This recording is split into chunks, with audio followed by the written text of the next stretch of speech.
താനൊരു ചർച്ച. നിന്നെ എങ്ങനെ പുറത്താക്കാവുന്നതാണ് നമ്മുടെ ഇന്നത്തെ ചർച്ച. എന്നെ പുറത്താക്കണ്ട, ഞാൻ ഓൾറെഡി പുറത്താണ്. ഞാൻ ചില്ലും കൊണ്ടു കറങ്ങുന്ന ആളാണ്, മനസ്സിലായി? നിങ്ങൾ അങ്ങനെയല്ല, അടുക്കളക്കകത്ത് കിടന്ന് കരിയും പുകയും പിടിക്കുന്ന സാധനം. വെറും നിങ്ങൾ മാട്ട സാധനമാണ്. നിങ്ങൾ പുട്ടും പൊറോട്ട മാട്ടയാണ്. നീ കൂടുതലങ്ങ് വിളഞ്ഞു കയറല്ലേ. എടാ, ഞങ്ങളെയൊക്കെ വയ്ക്കാൻ വേണ്ടിയിട്ടാണ് പണ്ട് കണ്ണാടി അലമാരയും ചില്ല് ഗ്ലാസ് ഒക്കെ ഉണ്ടായത്. നീ അത് മനസ്സിലാക്കണം. പിന്നെ ഇപ്പോഴത്തെ സാഹചര്യം മാറി. പണ്ട് അടുക്കള അകത്തും ആൾക്കാർ പുറത്തിരുന്നുമാണ് കഴിച്ചുകൊണ്ടിരുന്നത്. ഇന്ന് അടുക്കള പുറത്തും ആൾക്കാർ അകത്തും ഇരുന്നാണ് കഴിച്ചുകൊണ്ടിരിക്കുന്നത്. സാഹചര്യം മാറി. സാഹചര്യത്തിന്റെ എടാ, നീ ജീവിച്ചിരുന്നപ്പോൾ ഉള്ള സ്വഭാവം ഇവളോട് കാണിച്ചെന്ന് കേട്ടു.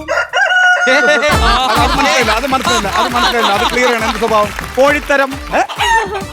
അത് പിന്നെ വേറെ കാര്യമുണ്ട്. എനിക്ക് ജീവിച്ചിരുന്ന ഒരു പേരേ ഉള്ളൂ, കോഴി. പക്ഷെ മരിച്ചു കഴിഞ്ഞപ്പോൾ പല പേരാണ്. എന്ത് പേര്? ചിക്കൻ ഷവായി, ചിക്കൻ കടായി, ചിക്കൻ അൽസാ ഗുൽസ, ചിക്കൻ കണസാ ഗുണസ, ചിക്കൻ പൊട്ടിത്തെറിച്ചത്, ചിക്കൻ ഇരുത്തി ചിരിച്ചത്. എന്റെ ലെഗ് പീസ് അതിന് വല്ല ഡിമാൻഡാണ്, അറിയാമോ? അത് വേറെ കാര്യമുണ്ട്. നമ്മുടെ മുതലാളിയുടെ വീട്ടിൽ എന്റെ ഫോട്ടോ ഉണ്ട്. നിന്റെ ഫോട്ടോയോ? എന്റെ ഫോട്ടോ ഉണ്ട്. അയ്യേ, അത് ഇവന്റെ ഫോട്ടോ ഒന്നല്ല, സൽമാൻ ഖാൻ ഷർട്ട് ഇടാണ്ടിരിക്കുന്ന ഫോട്ടോയാ.